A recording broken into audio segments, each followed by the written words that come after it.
Welcome to Firstsource Solutions Limited Q1FY23 earnings conference call. As a reminder, all participant lines will be in the listen-only mode, and there will be an opportunity for you to ask questions after the presentation concludes. Should you need assistance during the conference call, please signal an operator by pressing star then 0 on your touchtone phone.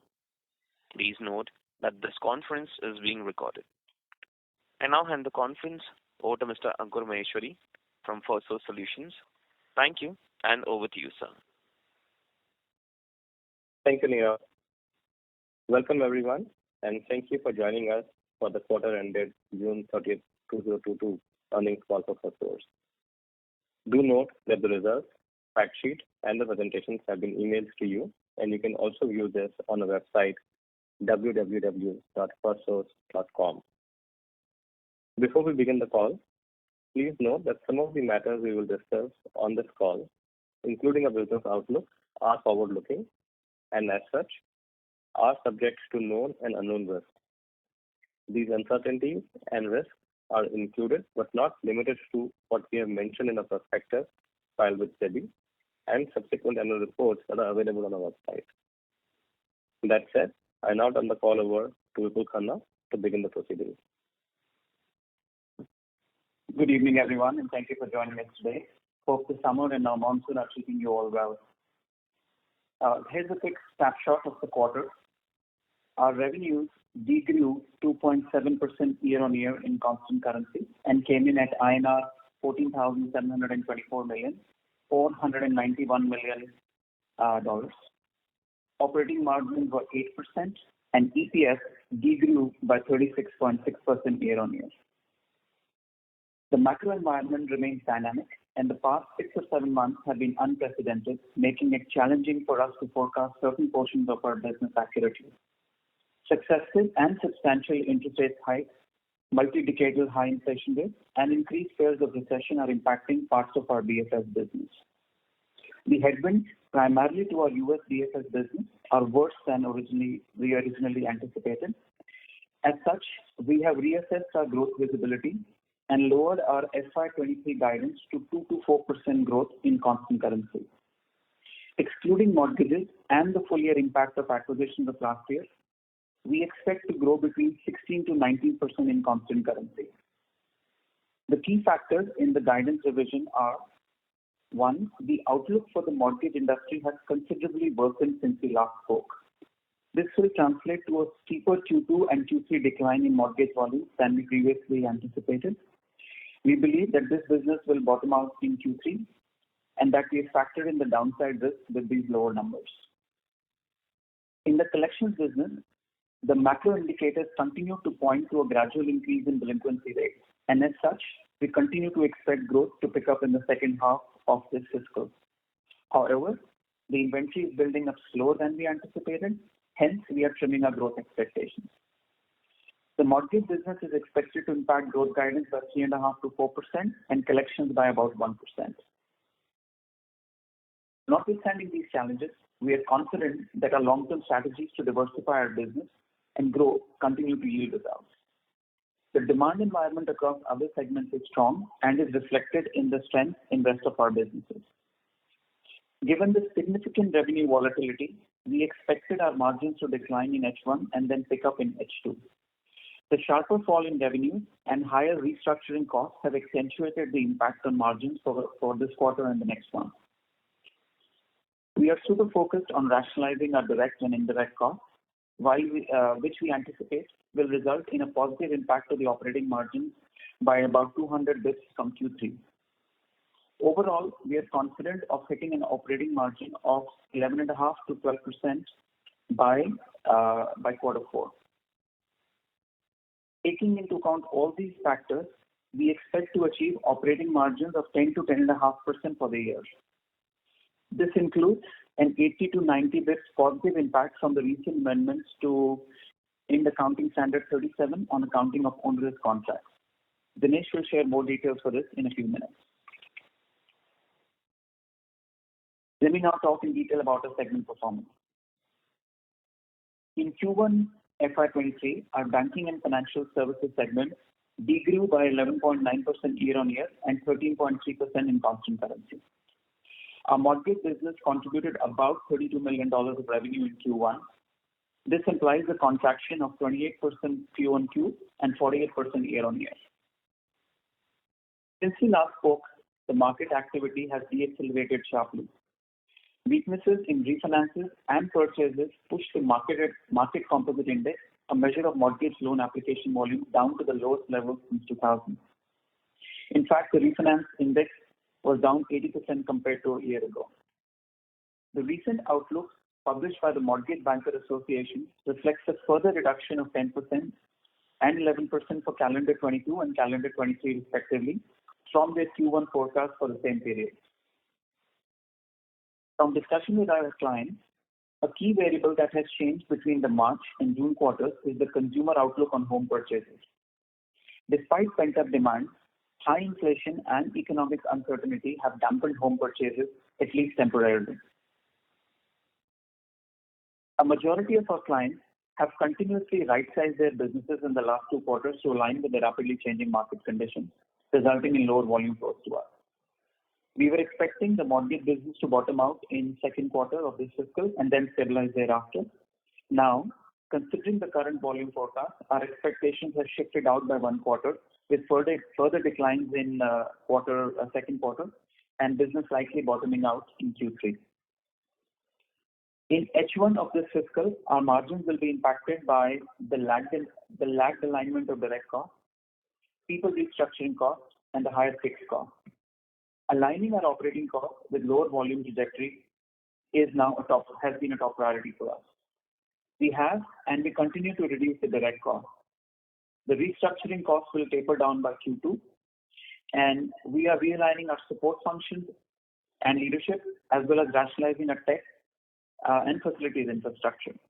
We anticipate to start realizing the savings from the infra and support cost rationalization from Q3.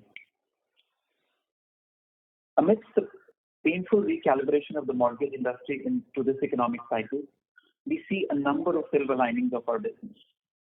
Clients need more structural and deep impact cost solutions, and our pipeline for such long-range conversation continues to build up. Offshore, nearshore, and digital are key value levers in this pipeline. In this quarter, we added 4 new clients for origination and servicing across our traditional target segment, as well as a couple of exciting wins with prop tech companies.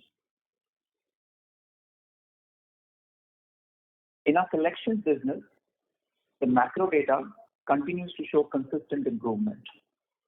According to the most recent data from the Fed, delinquencies increased from 1.73 to 1.73 from 1.60% in the previous quarter. This is the third straight quarterly increase, although the metric is still lower than pre-pandemic levels. On the other hand, we also know that high inflation and higher interest rates in general have a negative impact on repayment ability and credit demand. Coming out of the unique economic and society conditions of the pandemic, card issuers are fine-tuning their strategies between first and third-party collections and between traditional and digital. Our collections business is tightly linked to the outcomes we deliver to our clients. In this period of exceptional volatility, it has been difficult to establish a strong trend for both our clients and for us. We continue to expect strong volume growth in H2 of this fiscal year, but it's likely to be lower than our earlier estimates. In this perspective, we continue to make solid progress in diversifying this business. We recently secured a win with one of our key BFS clients in the UK, and I'm encouraged by the collection services demand in that geo. We are steadfast in building a presence in fintechs and utilities. We added 3 new clients during this quarter, and the sales momentum is expected to remain strong through the year. We continue to invest in building our digital collections platform, incorporating ML recommendation strategies, newer payment methods, and increased API usage. We are also seeing strong demand for our recently opened Mexico nearshore location. The UK BFS segment is growing strongly. I had shared that reinvigorating the GTM focus for this UK business is a priority for me in this fiscal year, and I'm pleased to report that it is working. We had a strong quarter of new offering wins and growth with our UK BFS clients. We also opened the collection service line with a key client, providing great validation of our market efforts in the last year. The ramps for these are underway and should deliver steady state revenues by Q3. We recently closed an exciting digital transformation deal with a leading fintech in the UK. The demand environment, pipeline activity, and digital adoption remain strong despite the political uncertainty and tough economic conditions. The talent market continues to be challenging. We are focused on execution, expanding our delivery network and smaller nodal centers within UK, and at the same time, teasing out a shift towards offshore. We reaffirmed our top ranking within the UK CX segment by bagging 5 different industry awards. Our healthcare segment continues to grow consistently at 18% YOY and 13.3% in constant currency terms. In the last 4 quarters, HPHS segment had a number of significant wins. We are now sharply focused on executing and scaling on these recent wins. For our HPHS business, the growth thesis continues to be hinged on expanding into the top 10 health plans, growing our digital intake business, and creating bespoke BPaaS solutions for mid-market health plans. Our targeted market-making efforts continue to yield strong opportunities. The pipeline, especially for large deals from top-tier health plans, is healthy. We also added 2 new clients this quarter. In addition to the Everest Group and ISG recognizing us as a leader, Avasant has recognized us as a disruptor in the healthcare payer operations market, citing our digital-first approach, innovative solutions, and strong execution. I'm also pleased at the demand pipeline for Mexico and Philippines as healthcare clients increasingly consider supplements to US delivery, especially for the Medicaid business. The provider segment is gradually emerging from COVID and its residual impact. As anticipated, the public health emergency has been further extended until end of this calendar. The talent supply challenges for this industry are acute and hospital margins continue to be under pressure. As a result, clients are receptive to engage in strategic broader scope solutions. For the provider business, our strategy is 1, to focus on our competency of eligibility services and receivables management to continue to gain market share, and 2, expand wallet share with our large portfolio of clients by developing adjacent capabilities, including offshore for mid-revenue cycle services. We continue to invest in go-to-market capabilities and digitizing our offerings to increase engagement with patients and their caregivers. Provider revenue for the quarter was flattish. The strong sales momentum of Q4/22 continued in this quarter, including the addition of 3 new clients. This segment has long implementation cycles, and we expect the revenue yield to increase in H2 from the new sales of the last 2 quarters. Finally, our comms, media, and tech segment grew by 0.9% YOY and 5.9% in constant currency terms. Our UK portfolio continues to perform strongly. We continue to scale with existing clients, including adding new lines of business with our largest client. During this quarter, we rolled out a large process automation program with a leading comms client. We are excited by the impact it creates on the client's operations and by the opportunity to leverage the showcase engagement. Our North America CMT portfolio is also scaling up nicely, and in this quarter, we added 1 new account in the tech segment. We've shared that FY23 will be a year of transition of our revenue composition. These are clearly unusual and volatile times, and it's challenging to forecast. Having said that, I'm disappointed to speak with you once again about lowering our guidance. This is on me, and I'm fully aware that we need to provide better clarity on the growth outlook of our businesses. If we step back, I'm very confident that our underlying business is strong. The strategic focus we established a couple of years ago remains on track. We'll continue to invest in our 3 core industries of banking and financial services, healthcare, and CMT, consolidating the leadership position we have in the chosen sub-segments, and systematically adding growth adjacencies to them. We'll push forward on digital solutions and services to take disruptive offerings to market in each of the industries. And above all, build a purpose-led, scalable, and agile organization. We continue to diversify our business profile and form a strong base for sustained high-quality growth. By the end of fiscal 23, Mortgages will be between 13 to 15% of our business, down from about 28% in FY22. Ex-mortgage, we expect solid growth in Q2 and expect the trend to continue, delivering 16 to 19% growth for this fiscal. On operating margin, we are confident of returning to our run rate of 11.5 to 12% by Q4, while maintaining our investments in the growth areas of Europe, healthcare, and CMT. In addition to the significant cost actions on the mortgage cost base and the planned improvements on last year's margin improvements on last year's acquisitions, we have taken the opportunity to fine-tune our operating model in certain areas and recalibrate the timing of some of our investments. I'll now pass the call over to Dinesh to cover the financial details. Thanks, Vipul. Hi, everyone. Let me take you through some of the financial highlights. Revenue for the Q1 came in at $14,724 million or $191 million.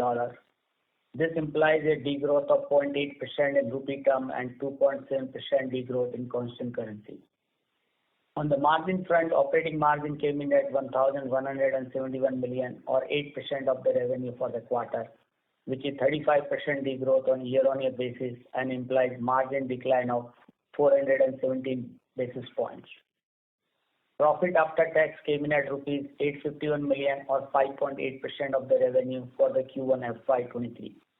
This is 36.7% year-on-year degrowth with a margin decline of 328 basis points.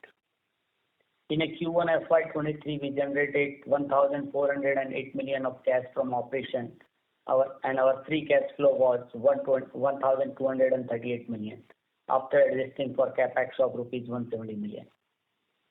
On a closing cash balance as of June 30th was approximately 1,935 million. DSO came in at 59 days versus the 57 days last quarter.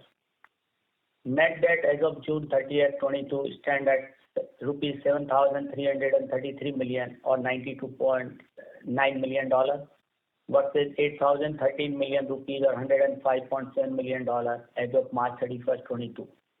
Repayment of around $12.8 million debt during the quarter has been done. Tax rate for the Q1 was around 18.8%. For FY23, we expect it to be within the range of 18 to 20% for the year. On the forex hedging, we have coverage of pound 25.9 million for the next 12 months with average rate of 114.4 per pound. On the other side, the dollar coverage is for $52.5 million with average rate of 79.1. Let me slightly brief on you on the change in the accounting standard 37, which got effective from April 1st, 22. This was the Ind AS 37, which has been amended. Consequent to this amendment, to costs that directly relate to a contract consist of now both the costs. First was the incremental cost of fulfilling the contract, and the second is the allocation of all other costs that relate directly to the fulfilling contract. So up to the previous standard, only the direct cost was considered for their arriving at onerous contract. Now onward, the indirect or allocation of cost also has been considered. This is the change which have come into now. Therefore, in evaluating whether or not a contract has become onerous, both direct and indirect cost of fulfilling a contract have to be considered. And as per the transitional provision of Ind AS 37, the effect of the commencement of the reporting period is to be reported as adjustment to the opening balance of retained earnings. The adoption of this amendment has resulted in a reduction of 783.4 million net of deferred taxes in the opening retained earnings, with a corresponding provision for onerous contract as prescribed in the Rule 22. Accordingly, we'll estimate this will result in a lower charge in the profit and loss by 55 to 60% of this value in FY23, and balance will go to FY24 and some portion may be in the FY25. The liability for this onerous contract is mainly on account of unabsorbed indirect allocated cost, comprising facilities cost, depreciation on fixed and intangible assets, technology cost, utilities, and some specific geography support service costs. This is the change which have been done in this quarter, and that's the accounting treatment we have done. With this, I open up for the Q&A. Thank you very much. We will now begin the question and answer session. Anyone who wishes to ask a question may press star and one on their touchtone telephone. If you wish to remove yourself from the question queue, you may press star and two. Participants are requested to use handsets while asking a question. Ladies and gentlemen, we will wait for a moment the question assembles. Participants, you may press star and one to ask a question.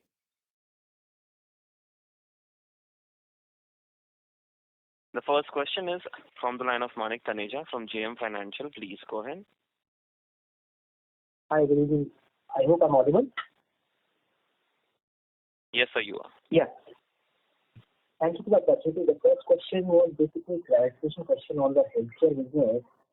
We see a sequential decline when one looks at the USD. Sorry to interrupt you, but then your audio is not coming clear. Just bear with me for a minute. I hope this is better. Yes, thank you.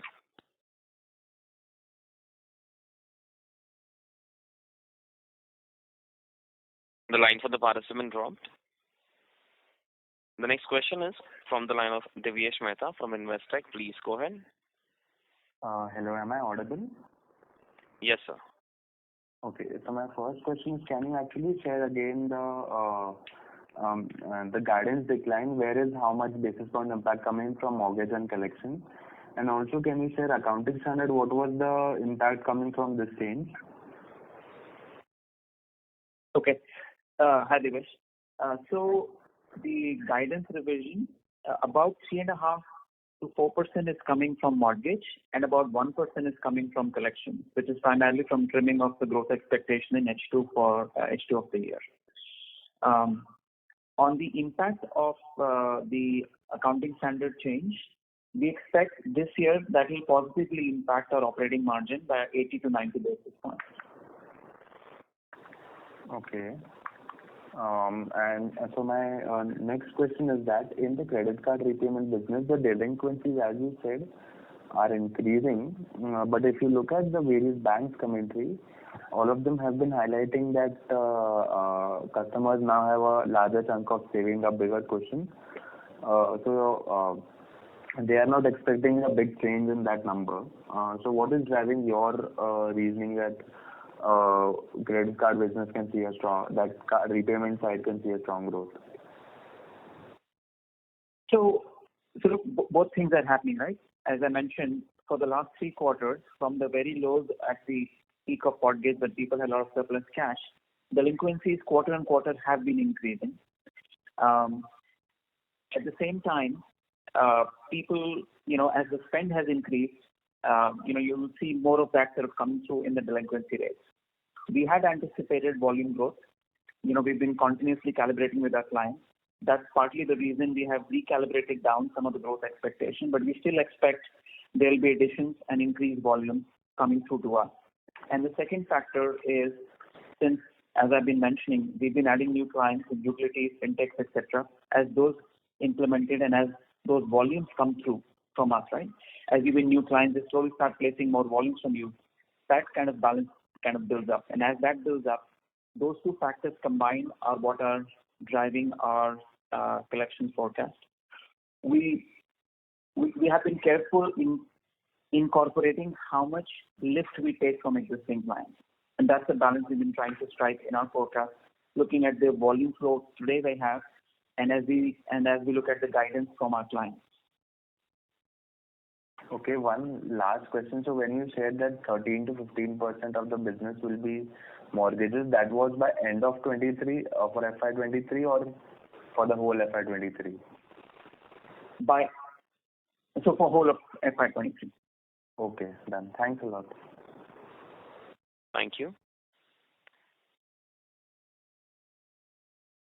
Manik Taneja from JM Financial, please go ahead. Yeah, I'm sorry I got disconnected the last round, and I don't know whether I finished my question properly or not. So my first question was with regards to the healthcare business. We've seen a sequential decline on the healthcare side. the understanding was that we'd won a few deals here, and thereby one would see continuous growth. So from that standpoint, if you could help us understand what drove the sequential drop here, if there were any one-time elements of revenues in 4Q, if you could call that out. And the second question was with regards to the underlying shift towards India. If you could talk about your comments here, given the labor or the staffing challenges that one is seeing in Philippines as well as in the US. Thank you. Yeah. So Manik, the second comment quickly first. Clearly, both the UK and US markets have talent shortage at the frontline level, and to that extent, I mentioned about Mexico Center getting opened in March. Philippines we already had, but we've seen good demand. We've won a couple of deals that we are scaling up there, and I think that recognition of considering for contact center or sensitive processes Mexico, and definitely for chat and back office for India, we see an uptick of demand in healthcare. We see that in mortgage, and we see that in BFS and CMT clients in UK. Right? I can almost see that as a broad trend. Obviously, the scale is small, and you need kind of tease it out. Right? The scale build-up is small, but as the year goes by, we do expect that some of our existing business will convert to offshore, as well as the new wins. It's an increasingly important part of the new solution that we're putting together between Philippines, Mexico, and India, as far as our healthcare, mortgage, and CMT business is concerned.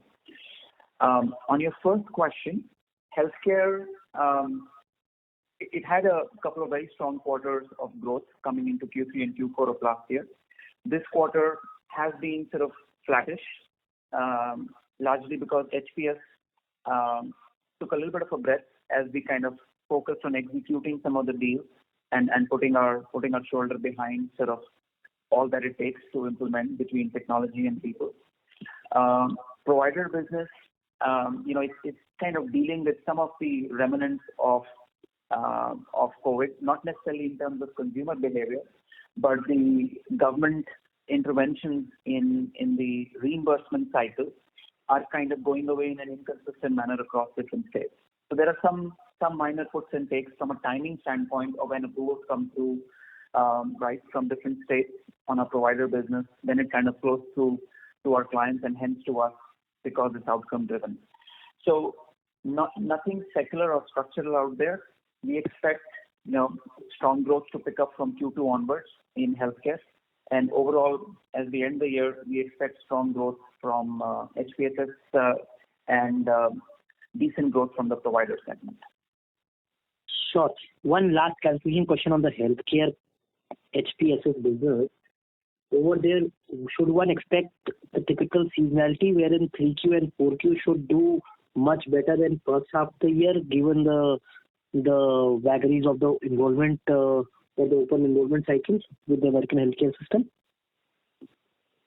So there is definitely an uptick in Q3, and it bleeds over into Q4 because open enrollment period for majority of the population is leading up to December, right? So that they're ready for next year. It's not significant, but it's definitely an uptick that we see in Q3, Q4 historically across our health plan plans. Sure. Thank you for the opportunity. Thanks, Manik. Thank you. The next question is from the line of Dipesh Mehta from MK Global. Please go ahead.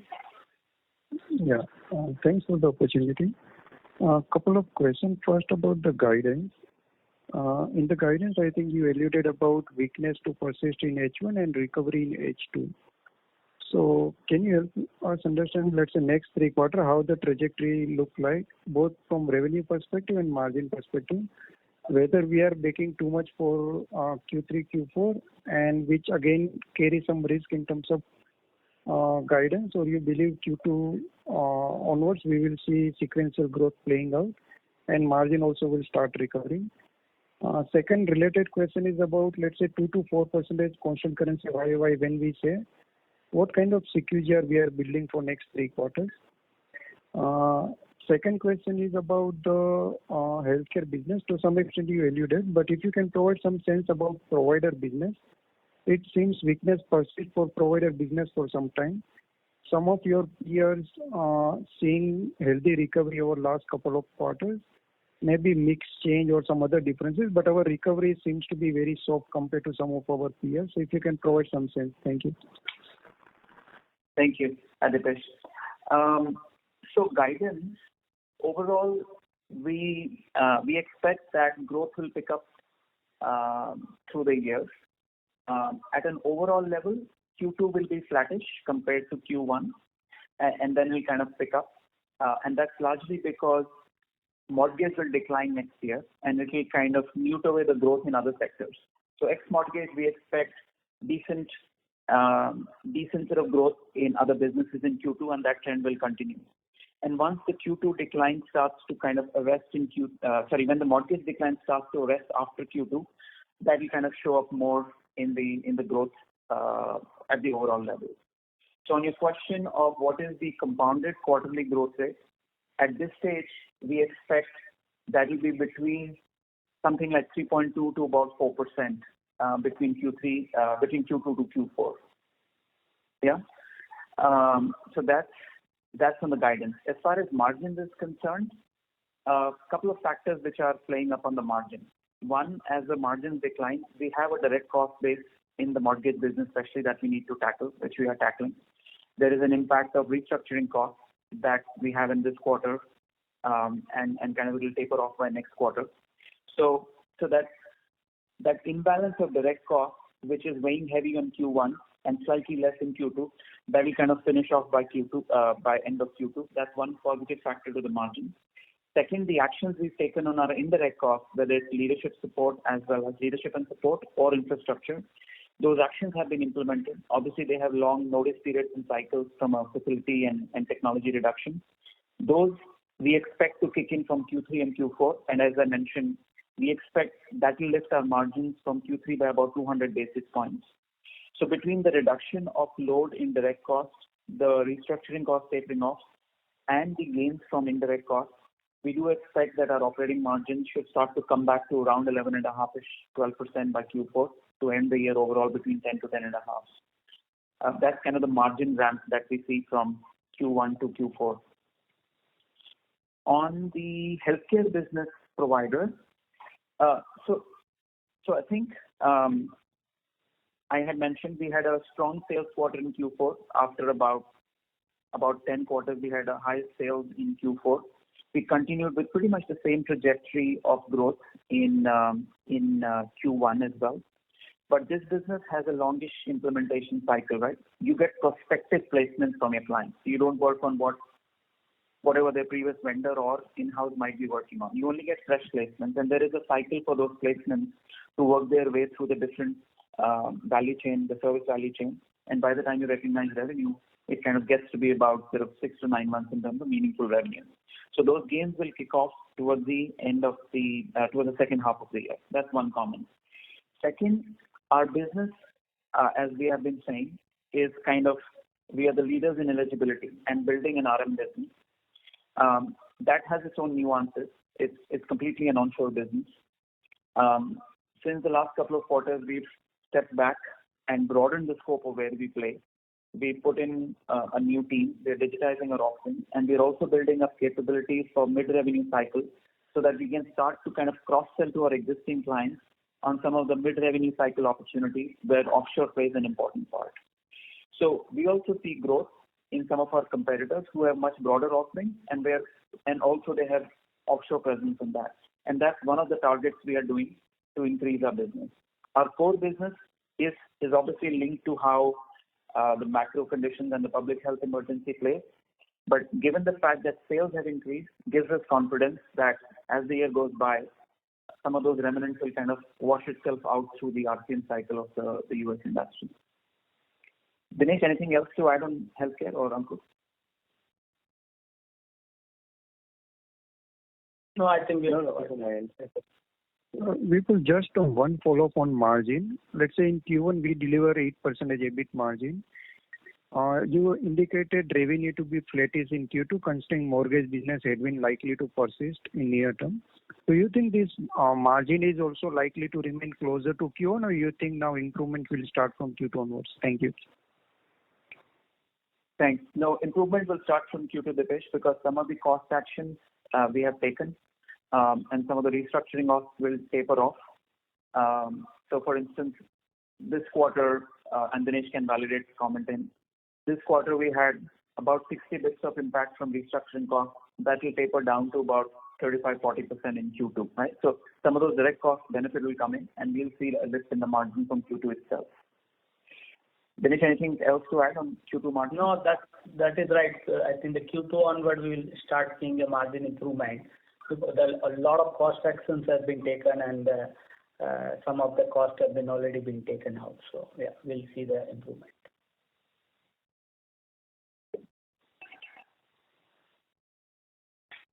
Devesh, do you have any follow-up question? No, thanks. Thank you. Next question is from the line of Shraddha from Asian Market Securities. Please go ahead. Yeah, hi, Vishal. Couple of questions from my end. So can you quantify the mix of servicing and origination in a mortgage business this time around? Yeah. So, Shraddha, for the year at this time, actually for this quarter, I'm just getting it. So for the end of this year, we expect we'll be between 2/3 servicing and 1/3 origination origination. At this point in time, we are at about 40-60 between origination and servicing. And Vipul, if we really look at what happened in this quarter, we had guided to mortgage being at $32-33 million run rate in 1Q, and that is where we actually landed at. So the miss in this quarter was more to do with the other businesses than mortgage actually. So is the understanding right? Partly, but look, we were expecting that we will taper off. We'll kind of find the new equilibrium from Q2. But towards May and June, we see sliding down of revenue, and hence we are seeing a significant decline that you see mortgage quarter on quarter between Q1 to Q2. That has an impact on cost and margin significantly, right? Because you have your revenue starts to tail off sort of mid-quarter from where we wanted. So yes, we are broadly slightly lower than where we wanted for Q1, but it's the Q2 and the lower base for Q3 and Q4, which is a big driver for our guidance revision. Right. And what kind of a decline are we now building in for 2Q, if we can give some sense on that? And do we expect a further decline in 3Q over 2Q or 2Q? 3Q should be more steady state vis-a-vis 2Q. So at this stage, we are expecting Q2 on mortgage to be closer to between, let's call it 25 to 26 odd million. It will bottom out from there slightly in Q2, not a whole lot. That's how we see at this point in time, and then gradually pick up a little bit. It'll pick up from Q4. Right. And so, just on the leadership restructuring, what actually do we mean there? I mean, has there been some voluntary attrition of people that we have seen at the senior leadership level, or what exactly do we mean there? So I meant two parts. One, that the whole support infrastructure, right, that is built up to support a business that had scaled up to a business which was running at about $200+ million, right? Now that's a business which will pretty much halve. So to that extent, we are realigning the support infrastructure across the functions for that lower base. And second, as the business for mortgage has declined, obviously across the pyramid, we've had to reduce some of the the talent costs there. So at the senior levels, we have stability, but at the operating level, at some of the solutioning and stuff level, we've had to kind of recalibrate the business to the new reality of the volumes. Right. And just one last bit on the two acquisitions, how are cross synergies playing out in both Stonehill and ARSI? If you can talk more about that. Sorry, Shraddha, the cost synergies? The cross-selling synergies in both acquisitions, how is that playing out? Yeah. So the ARSI acquisition is playing out well, right? It's integrating well. We had mentioned that they had lower margins than us, and they kind of take us this financial year to kind of bring them to parity by end of the year. I think that is on path. mostly. On Stonehill, clearly they have also been impacted by the industry, significant decline in the industry on their revenue. And given it's a platform-based business, it has impacted their margins pretty significantly. And we've had to recalibrate that cost as well in Q1 to this new reality. The good thing is that because they had lesser exposure to origination and they are mostly QC and due diligence, which are secondary market activities, we saw that they stabilized in June, and in July also we've seen strength in their business. So at least there is stability now, and they obviously will recover a little bit ahead of the core business, given once there's stability in the secondary market transactions, it shows through in volumes of QC and due to Stonehill. So margin-wise, they are kind of on revenue-wise they're stabilizing. Margin-wise, they were worse than where we anticipated, primarily because it's a platform business, and I think it'll take us till end of the year to bring them back to a reasonable level of margin. Right. And just one last thing, the guidance is on constant currency basis, which is at 2 to 4%, and assuming 250 bits cross currency headwind, given a 30% exposure to Europe that we have. So in dollar terms, we might actually see a decline in revenue this year versus 22. So is this understanding right? Dinesh? I don't think we have done that working, but yeah, it can be because the rupee is at 79.80, so the year-on-year basis that's the change. Plus, I think dollar GBP also trending lower. It is now at 1.22 and 1.24, so it can be. But we've not done the working. I think we'll share with you once we have those numbers. And so last time we had indicated that the guidance. Yeah, sorry. Please carry on, sir. No, what I was saying, Shraddha, is that we have about 30% of the business coming from UK, right? So that obviously will be exposed to this movement. To that extent, we will have an impact on a dollar revenue. Yes, yes. And so last time we had split out the guidance in terms of organic and inorganic, and we had expected almost a 600 bits contribution to come in from acquisitions. So is that number still the same, or has there been a change of mix between inorganic and organic contribution now?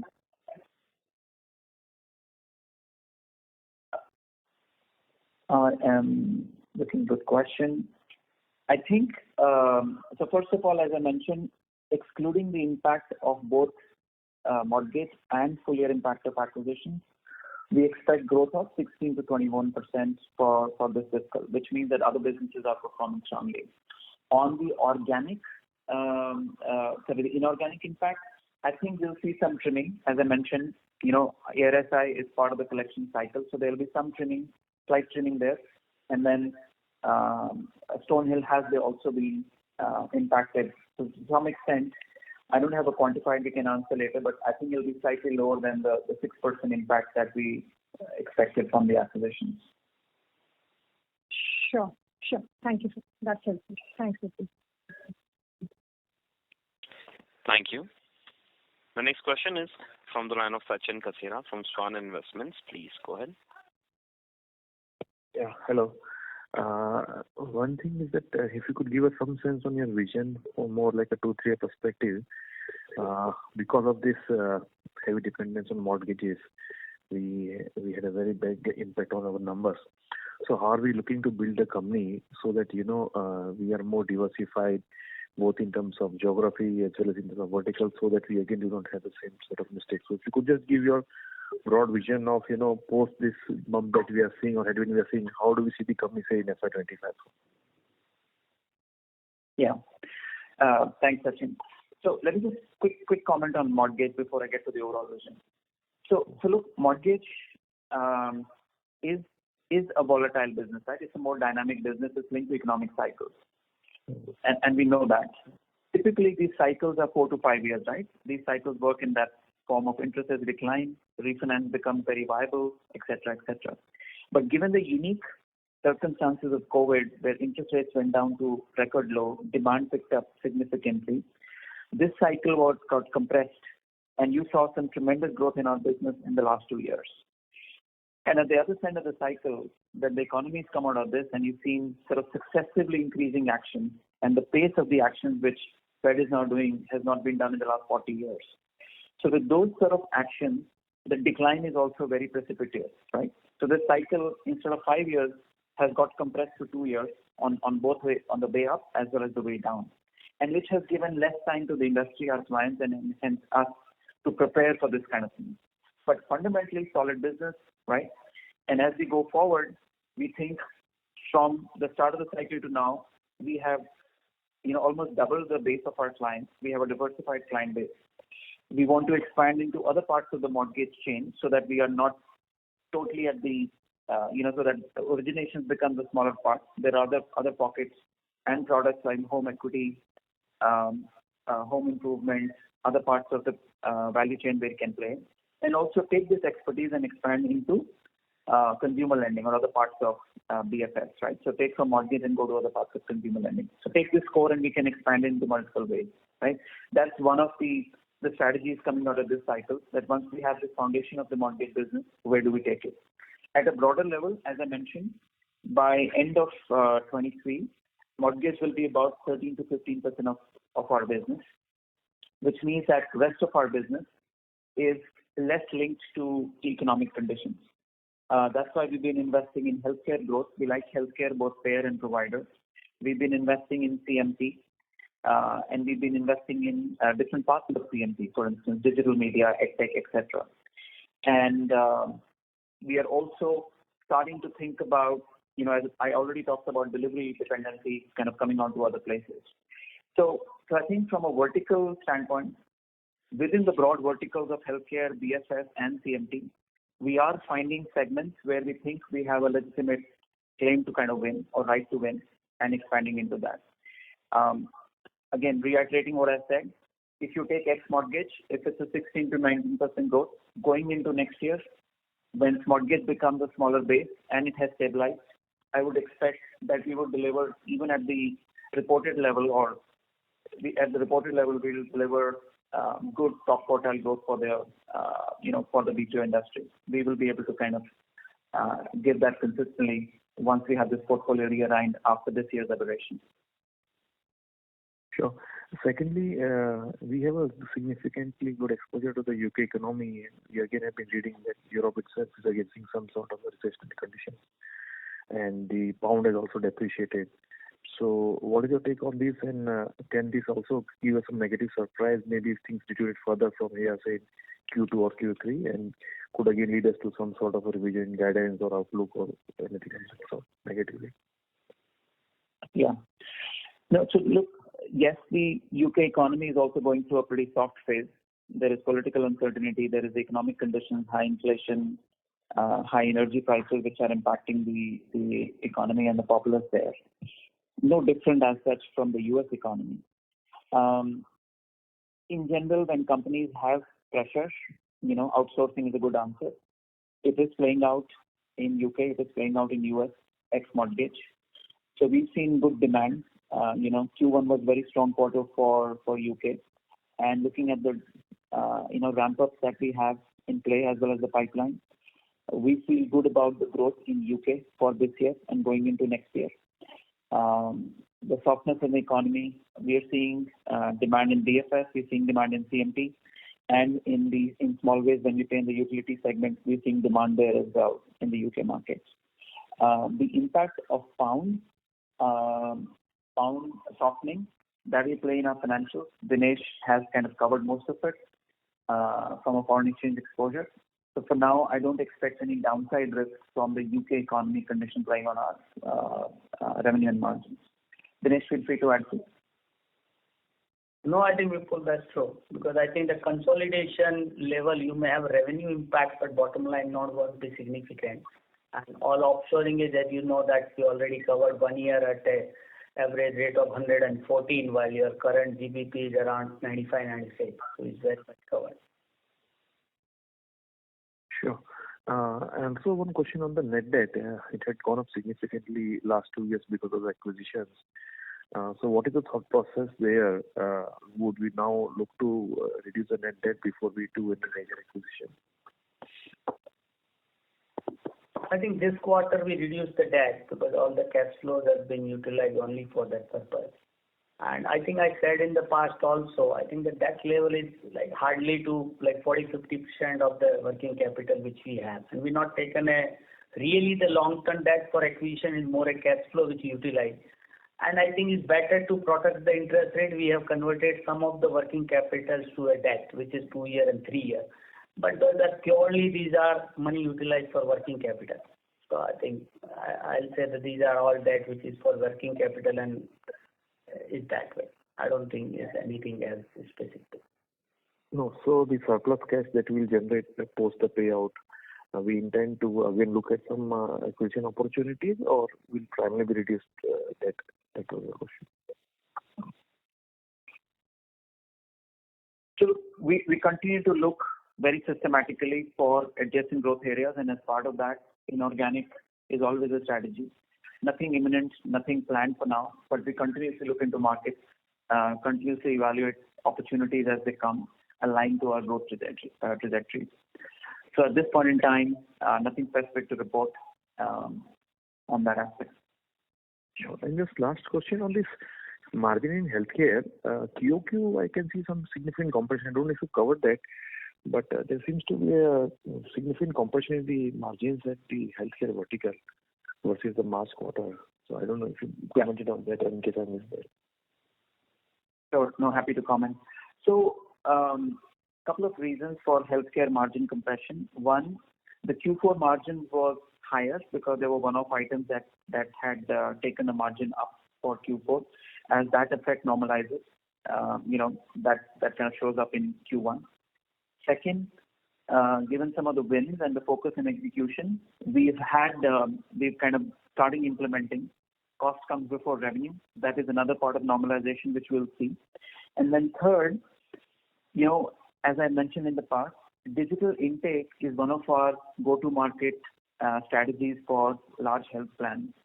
It's a competitive business. It has a long lead implementation cycle because it's dependent on technology and stuff. That business is kind of at this stage going through its implementation phases, and it's impacting the margins.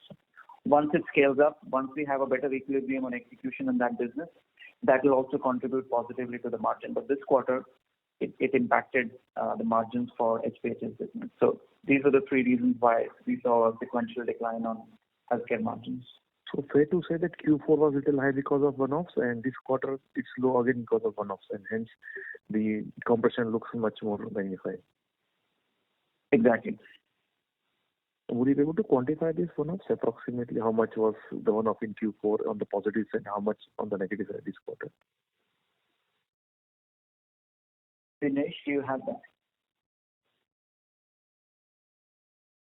I think we need to have exact in a percentage term. But I think there are three reasons which Vipul said. I'll suggest that there are 25% reason for the last year, but the 75% reason for the current year, which is mainly the investments and I think there are due to the new businesses which we have taken where we have a cost of growth cost which comes into play. So I think that was the most bigger reason. Okay. Thank you. Thanks. Thank you. Next question is from the line of Chirag from Ashika Institutional Equities. Please go ahead.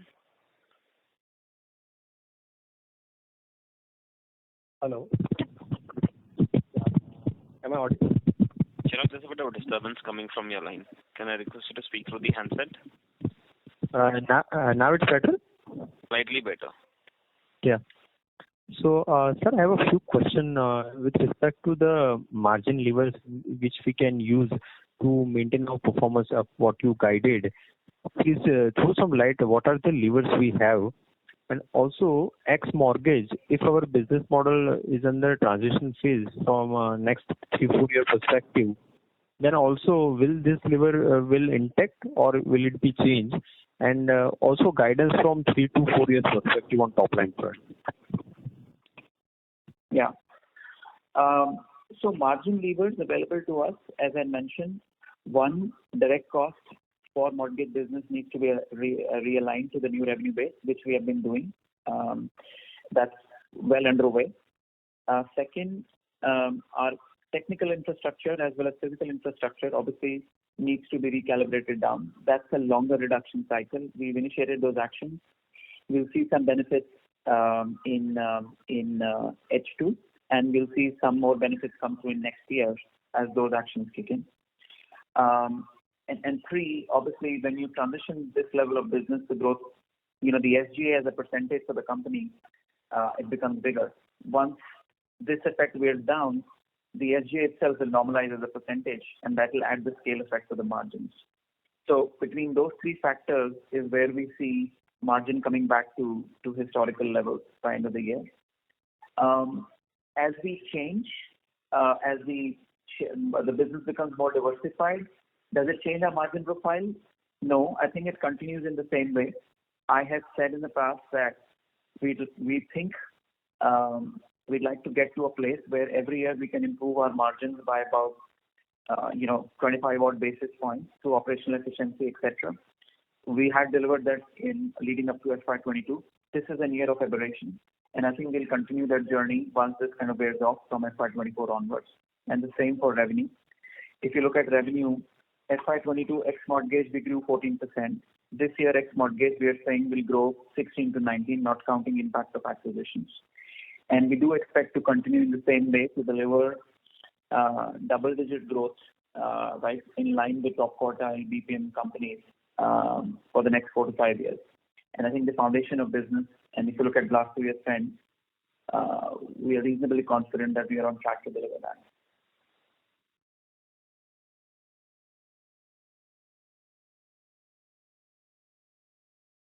Chirag, we are unable to hear you. May I request you unmute your line, please? Hello. Sir, do we started the wage inflation price into the contracts on client side? I mean, increasing the project cost and all the other due to inflationary environment? Yes, we have been at it since last year. Some of our contracts have automatic sort of kick-in, especially for onshore delivery, right? As index changes, price changes. For others, we have been negotiating. There are obviously some lag, and some would do this. But in general, I'm pleased with sort of how clients have responded to the rising wage inflation. Okay, thank you. That's all. Thank you. Thank you. Participants, you may press star and 1 to ask a question. Next question is from the line of Sonal from Bowhead Investment Advisors. Please go ahead. So thank you for this opportunity. I have 2 questions. Firstly, on a Q-on-Q basis, our depreciation has declined. What is the reason for the same, and what would be, let's say, a recurring depreciation or the depreciation for the next quarter? My second query was, you mentioned that you have been able to get some price increases, and some of these price increases are part of your contract. So in outcome-based contracts also, are there such clauses of price increases, like, in your collection business, would you get a better pricing based on outcome, considering there has been inflation, or would the pricing be same, because it's, outcome-based? Yeah. Let me answer the pricing part, and then Dinesh can answer the depreciation question. So look, in general, in outcome-based pricing, there isn't an auto inflation, and it's hard to get price increases as your cost of input increases for outcomes. The lever there is operational excellence.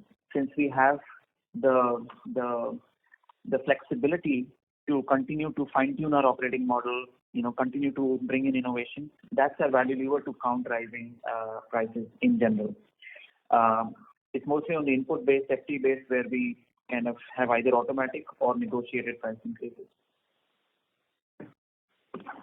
On the depreciation front, I think that some of the facilities which have completed the depreciation period, so there is a slightly lower charge this quarter. And I think, as you see in the capex which we are investing, probably it will be range bound. I don't think it will increase to that number of Q4 levels, but I think it will be range 2-3 crores here and there. We did a 69 crores last quarter. We are at 64 crores. I think it should be in that range of 65 to 68 crores. I don't think it will materially change. And sir, lastly, I joined late, so maybe you answered this, but in case of the healthcare business, won't be expecting growth in this quarter. What, if I remember correctly based on my past discussions, and, why didn't that materialize? So, as I said, healthcare business will grow strongly this year, right? We have the deals we are implementing, we know that. Partly, as I said, this has been a quarter of execution on healthcare, on the health plan side. It's kind of, it didn't show up in revenue primarily because, we had one lot of deals we are focused on executing. The pipeline is there. We know the action and pipeline. It will pick up Q2 onwards on the health plan side. And on the provider side, we had projected that the growth will come in later part of the year, right? The sales have happened. They'll start to kind of kick in later part of the year. Next year in provider, you'll see more expression of sort of the COVID impact going away. So it's been a little bit of a flattish quarter on healthcare, but nothing structural, and we aren't worried about growth in this sector. So my question wasn't actually about structural part. I was trying to just understand. So this healthcare, are you saying that was in line with your expectations when you had a Q4 call, or this is, or has there been a change in Q1 compared to your expectations? Understood your question now. No, I think broadly in line with our expectations. This isn't something which we not expected. Great. Thank you so much. Thank you. Thank you. The next question is from the line of Manik Taneja from JM Financial. Please go ahead. Hi, thank you for the follow-on opportunity. Just wanted to understand the fact that you spoke about us aspiring to be to match peers on growth or the high growth PPO companies. Should we probably expect that number to,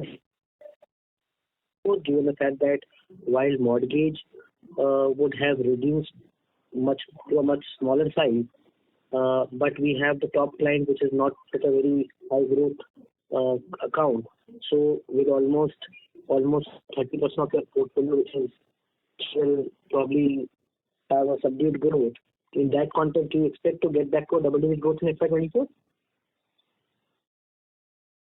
So Manik, I think I got the thrust of your question. Your voice was a little bit in and out.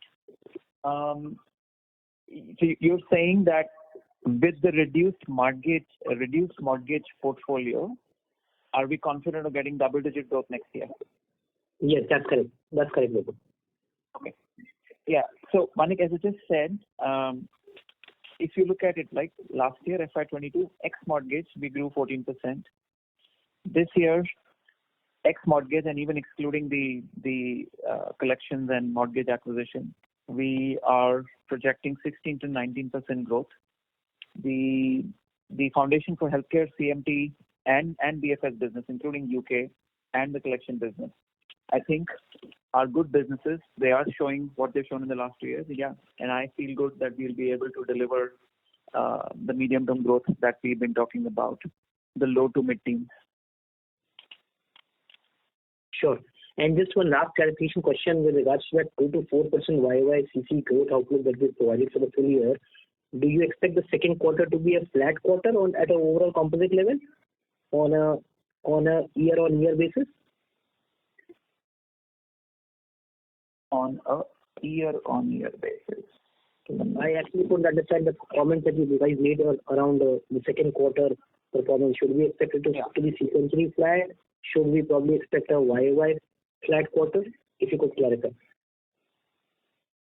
I said, okay, so it will be sequentially flat. Y and Y, I think it will show up growth. It will be sequentially flat because mortgage will see a decline while other businesses will increase. So that's the math of it. Does that answer your question, Mani? Sure, thank you. I'll take the discussion offline because I guess the asking rate for 3Q and 4Q will be very significant, assuming 2Q is flat on a sequential basis, but I'll take it offline. Thank you. Thank you. Okay. Next question is from the line of Sonal from Boyd Investment Advisors. Please go ahead. So thanks for this opportunity again. My question was pertaining to claims business. So, as you know, the claim business didn't do well in last. The credit card recovery business and the claims which you get, based on outcome basis. So that business didn't do well, in the last few quarters. But now since people are talking about the slowdown, would that be a major part of your growth drive this year, and when do you expect that business to pick up? Because there's some lag relationship, I understand. Yes. So you're right that collections is counter-cyclical business, right? When the economies go soft, collections in general does well, because people start to fall behind and stuff, and you have more higher collections. Then when the economy is good and everybody's kind of making a lot of money and has a lot of cash. So that's the classic economic cycle. This one, because we're coming off pandemic and people had a lot of cash surpluses, the buildup of that is something which is taking time. It's not following predictable patterns. That's why we were a little careful instead of forecasting what we originally thought. But in general, we expect the volumes to increase. Our clients are telling us to be prepared for volume increases. It's showing up in delinquency. And as I said, we've also been diversifying beyond credit card as new payment methods come into BNPL, fintechs come into play. We've been targeting them, and we've had some very good wins in the last 2 or 3 quarters with those fintechs, because a chunk of the customer spend is now coming through those new payment methods as opposed to the traditional credit cards. And we want to make sure that we start young with them, and as they grow, we grow with those payment companies, and that will become a reasonably chunky portion of our revenue as we go into this year and next year. Sir, my other question was a little bit mathematical, from your healthcare business side. So let's take your healthcare business revenues to be 100 organic, assuming no acquisition, or assume the base for FY23 and 22 is same. Now, because of health emergency benefits, if the base was 100, just with that going away, what could be your revenue? Would it be 110? Would it be 5? Would it be 115? Just to understand the impact of this one-off versus, the various initiatives we have taken, that would give us a good perspective of how the business is shaping on the healthcare side. Yeah. So, Sonal, it's a little bit of a complex answer. Public health emergency is one of the contributors flowing into this mix, right? I'm happy to take it sort of offline on how this plays out. But in general, if I was to give you an answer, we should see good single-digit impact once this full remnant of COVID is kind of cleansed from the system.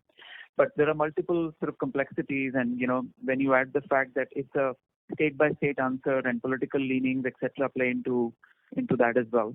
So it's a little bit of a complex equation that we deal with. But we can take more offline, and I'll give you more color on that. And sir, when do you expect this to be off, or it's been already announced that there's an end date for this? So what they've been doing is, because it's a political decision, they've been kind of pushing it out, right? Earlier they said it'll be February, then April. Now it kind of looks with midterm elections coming there. They've said it'll be more towards the end of the year. So they keep taking a call to say extending it. But as I said, it's not as black and white, because some of the states have already started to prepare for that. Depending on which is your political leaning. Some of the states have already started to plan and put in place or stopping some of those reimbursements. It's kind of a mixed bag answer, not a big milestone event which will kind of say, okay, this now goes up or this goes down. Great. And sir, in terms of, just to understand your forecasting of your revenues, what the assumptions are, what kind of assumption around this measure have you assumed in your forecast of, X mortgage? Is this contributing significantly, or not assumed anything changing on this front while giving, the forecast, because forecast is as good as the assumptions? Sorry, Sonal, so you're saying what are the assumptions which have gone in No. So regarding this particular measure of health emergency, because you said that, it will have a single-digit benefit. I'm trying to understand, when you're guiding for this, are you assuming significant benefits from this in FY23, or you're not assuming this measure because we don't know when this measure will go, and you said it's been postponing. So have you assumed anything? Have you assumed something in between, or you assumed, full recovery in this forecast, or, from this health emergency benefits? We at this stage, we haven't assumed any uplift from this milestone coming through. We expect it'll kind of slowly unwind its way through the year. So we don't expect a big chunk or a big uptick just because of that event. It'll be the other factors of building our business where we think we'll see growth. Thank you so much. That's very helpful. All right. Thank you. Thank you. Ladies and gentlemen, that was the last question for today. I now hand the conference over to Mr. Vipul Khanna for closing comments. Hi. Thank you. Thank you, everyone. Look, I know this is a year which is a year of aberrations. It is a difficult period, but I think the actions we've taken, the investments we've been doing, building our businesses, give us confidence that we'll kind of, work through this and deliver the growth that we are now talking. So thank you for your engagement, and I look forward to talking to you again. Thank you very much. On behalf of Firstsource Solutions Limited, that concludes this conference. Thank you for joining us. You may now disconnect your lines. Thank you.